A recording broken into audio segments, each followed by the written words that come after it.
Basis of international law. So இதுல வந்து எந்த மாதிரி கொஸ்டின்ஸ் கேட்க சான்ஸ் இருக்கு அப்படின்னா, இப்ப இந்த லா ஆஃப் நேச்சர் அப்படி நேச்சுரலிஸ்ட் தியரி, இந்த நேச்சுரல் தியரி வந்து யார் ப்ரொபோன் பண்ணா அந்த மாதிரி கேட்கறதுக்கு வந்து ஹை சான்சஸ் இருக்கு. சரிங்களா? சோ இப்ப வந்து பார்த்தோம் அப்படின்னா, இந்த லா ஆஃப் நேச்சர் இல்ல நேச்சுரல் தியரி அப்படின்றது பஃப் அண்ட் ரூஃப் வந்து சொல்றாரு. ஓகேங்களா? சோ அவர் தான் வந்து சீஃப் எக்ஸ்போனன்ட். இவர் வந்து என்ன சொல்றாரு அப்படின்னு சொல்லி பார்த்தோம் அப்படின்னா, நேச்சுரலிஸ்ட் லா ஸ்கூல் படிச்சிருப்பீங்கல்ல, அந்த ஸ்கூல்ல நம்ம பார்த்தோம் அப்படின்னா நம்ம ரீசன்ஸ் எல்லாம் நம்ம வந்து ஒரு நம்ம சொல்லியிருப்போம் கரெக்டா. லைக் நம்மளுடைய எத்திக்ஸ், மாரல், ரீசன்ஸ் இதெல்லாம் வந்து பார்த்தோம்னா அந்த லா ஃபார்ம் ஆனதுக்கு வந்து ஒரு காரணம், அந்த மாதிரி நம்ம வந்து ஜூரிஸ்ல படிச்சிருப்பீங்க கரெக்டா. ஸோ அந்த பேசிஸ்ல தான் சொல்லுவாரு. ஸோ நம்மளுடைய லா ஆஃப் நேஷன் வந்து என்னன்னா ஒரு part of law of nature அப்படின்னு சொல்றாரு. ஓகேவா? ஏன்னா இப்ப இன்டர்நேஷனல் பீஸ் அண்ட் செக்யூரிட்டின்றது நமக்கு தேவை. எதுக்கு?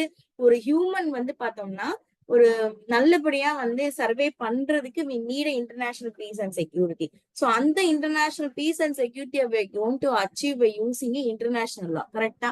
சோ இப்ப நேச்சர் லால இருந்துதான் நம்மளுடைய லா ஆஃப் நேஷன் டிரைவ் ஆச்சு அப்படின்னு சொல்றாங்க. புரியுதா உங்களுக்கு? நேச்சர் லா லைக் நேச்சுரல் தியரி. ஓகேவா? சோ நெக்ஸ்ட் வந்து பார்த்தோம் அப்படின்னா பாசிட்டிவிசம். அத்தாரிட்டி இருக்கணும், அந்த அத்தாரிட்டி ஒரு கமாண்ட் பாஸ் பண்ணணும், அந்த கமாண்ட வந்து பார்த்தோம்னா நம்ம வந்து ஃபாலோ பண்ணணும். அதை ஃபாலோ பண்ணலன்னா சாங்ஷன். இதுக்கான மீனிங் தான் அவர் என்ன சொல்லுவாரு? பாசிட்டிவ் லா அப்படின்னு ஆஸ்டின் சொல்லுவாரு. கரெக்டா? அதைத்தான் இந்த இடத்துலயும் வந்து சொல்றாங்க. ஓகேவா? அந்த லா ஆஃப் பாசிட்டிவிசம், பாசிட்டிவ் லா இருக்குல்ல, அதை ஃபாலோ பண்ணி தான் நம்மளுடைய இன்டர்நேஷனல் லா இருக்கு அப்படின்னு மீன் பண்ணி தான் சொல்லியிருப்பாங்க. ஓகேவா? நெக்ஸ்ட் வந்து பார்த்தோம் அப்படின்னா theory of consent. Theory of கன்சென்ட்ல வந்து என்ன சொல்றாங்க அப்படின்னு சொல்லி பார்த்தோம்னா, இப்ப வந்து ஒரு கன்வென்ஷன்ஸ் போடுறாங்க. மத்த யூஎன்ல இருக்கக்கூடிய மெம்பர்ஸ் எல்லாம் சேர்ந்து ஒரு கன்வென்ஷன்ஸ் ஃப்ரேம் பண்ணலாம் அப்படின்னு சொல்லிட்டு டிசைட் பண்றாங்க. இப்ப அந்த கன்வென்ஷன்ஸ்க்கு வந்து எல்லாருக்குமே அப்ளை ஆகுமா, இல்ல வந்து பார்த்தோம்னா அவங்கவுங்க கண்ட்ரி டிசைட் பண்ணிக்கலாமா?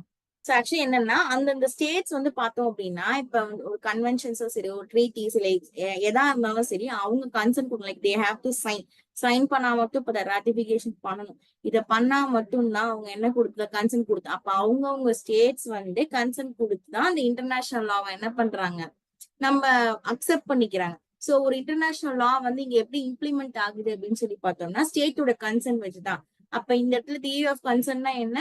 ஸ்டேட் கன்சென்ட் கொடுக்கணும். கன்சென்ட் கொடுத்தா மட்டும்தான் இந்த இடத்துல அந்த லா வந்து நமக்கு அப்ளை ஆகும் அப்படின்றதான் இந்த தியரி.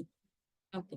நெக்ஸ்ட் வந்து பார்த்தோம்னா எலிசிட் தியரி. எலிசிட் தியரி பொறுத்த வரைக்கும் வந்து என்ன சொல்லுவாங்க அப்படின்னு சொல்லி பார்த்தோம்னா, இந்த நேச்சுரல் தியரி ஃபர்ஸ்ட் பார்த்தோம் தெரியுங்களா, நேச்சுரல் தியரி அதுவும் பாசிட்டிவிஸ்ட் தியரி இது ரெண்டோட காம்பினேஷன் தான் அப்படின்னு சொல்லுவாங்க. அதாவது என்னன்னா நேச்சுரல் லா, அதாவது அந்த நேச்சுரல் லால இருக்கக்கூடிய கான்செப்டையும் நம்ம எடுத்துக்கணும். நம்ம அந்த கண்ட்ரியுடைய கன்சென்ட்ஸ், அந்த அத்தாரிட்டி, அவங்க அந்த சாங்ஷன்ஸ், அந்த டியூட்டி, அது எல்லாமே கலந்துதான் வந்து பார்த்தோம்னா இன்டர்நேஷனலா டிரைவ் ஆயிருக்கு அப்படின்னு சொல்லியிருப்பாங்க எலிசிட் தியரி பொறுத்த வரைக்கும். நெக்ஸ்ட் வந்து பார்த்தோம்னா auto limitation theory. Auto limitation பொறுத்த வரைக்கும் பார்த்தோம் அப்படின்னா இந்த இடத்துல என்ன மீன் பண்றாங்க அப்படின்னா, இப்ப ஸ்டேட் வந்து இப்ப உங்களுக்கு ஜெனரலாவே தெரியும். இப்ப ஒரு ஸ்டேட் வந்து பார்த்தோம்னா ஒரு ட்ரீட்டி ஆர் கன்வென்ஷன்ஸ் ஏதாவது சைன் பண்றாங்க அப்படின்னா they have the power to என்னென்ன இதெல்லாம் அவங்களுக்கு அப்ளை ஆகாதுன்னு ஃபீல் பண்றாங்களோ அந்த கண்ட்ரிக்கு, சோ அந்த அந்த பர்டிகுலர் ப்ரொவிஷன்ஸையோ இல்ல கான்செப்ட்ஸையோ மட்டும் ரிமூவ் பண்ணிட்டு அவங்களுக்கு ஏற்ற மாதிரி மாத்திக்கலாம். இப்ப எக்ஸாம்பிளுக்கு வந்து பார்த்தோம்னா ஹியூமன் ரைட்ஸ் ஒரு கன்வென்ஷன்ஸ் போட்டிருப்பாங்க. லைக் அந்த சைல்ட் லேபர் இருக்குல்ல, அந்த பேசிஸ்ல ஒரு கன்வென்ஷன்ஸ் இருக்கும். சோ அதுல வந்து என்ன பண்ணிருப்பாங்க அப்படின்னா சில்ட்ரன்ஸ் எல்லாம் வந்து பார்த்தோம்னா தே கேன் நாட் ஒர்க் அப்படின்ற மாதிரி கொடுத்திருப்பாங்க.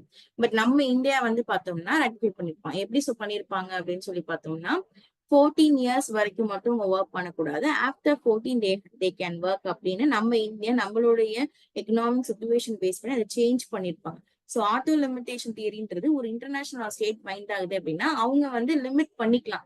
எந்த எந்த எக்ஸ்டென்ட் வந்து நம்ம அப்ளை பண்ணணும், எந்த எக்ஸ்டென்ட் நமக்கு தேவை இல்லைன்றது ஸ்டேட் வந்து டிசைட் பண்ணி பண்ணிக்கலாம் அப்படின்றத auto limitation theory.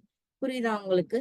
So next theory of fundamental rights. Theory of fundamental ரைட்ஸ்ல என்ன சொல்றாங்கன்னா, எப்படி இண்டிவிஜுவலுக்கு ஃபண்டமெண்டல் ரைட்ஸ் இருக்கோ அது மாதிரி ஸ்டேட்ஸுக்கும் சில ஃபண்டமெண்டல் ரைட்ஸ் இருக்கு. அந்த பேசஸ்ல தான் வந்து பார்த்தோம் அப்படின்னா இன்டர்நேஷனலா அப்ளை ஆகும் அப்படின்னு சொல்லியிருப்பாங்க தியரி ஆஃப் ஃபண்டமெண்டல் ரைட்ஸ். சரி, ஓகே. அடுத்து பாக்தாஷ் அண்ட் சர்வதா.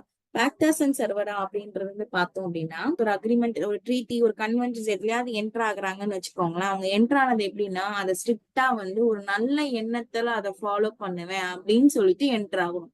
புரியுதா? சோ நான் என்டர் ஆகும் போதே நான் இதை கண்டிப்பா வந்து ஃபாலோ பண்ணுவேன் நல்ல எண்ணத்தில். அதுதான் ஓகேவா. எந்த இடத்துல சொல்லியிருப்பாங்க அப்படின்னு சொல்லி பார்த்தோம்னா ஆர்டிகல் 26 ஆஃப் விசிஎல்டி. விசிஎல்டினா ஒண்ணு இல்ல, Vienna convention of law of treaty. ஓகேங்களா. அதுல ஆர்டிகல் 26ல வந்து இந்த பாக்டர்ஸ் அண்ட் சர்வரா சொல்லியிருப்பாங்க. சோ இந்த பேசிஸ்ல வந்து பார்த்தோம்னா international law as a binding force. அதாவது ஏன்னா நம்ம என்ன பண்றோம், என்டர் ஆகும் போதே கண்டிப்பா நம்ம அதை ஃபாலோ பண்ணணும் குட் ஃபேட்ல அப்படின்னு சொல்லிதான் என்டர் ஆகணும்னு சொல்றாங்கல்ல. சோ அப்ப நம்ம அது ஒரு பைண்டிங் ஃபோர்ஸ் கொடுக்குது இன்டர்நேஷனல் லாக்கு அப்படின்னு மீன் பண்றாங்க. புரிஞ்சுச்சா அந்த பேஸ் ஆஃப் இன்டர்நேஷனல் லா எல்லாருக்கும்?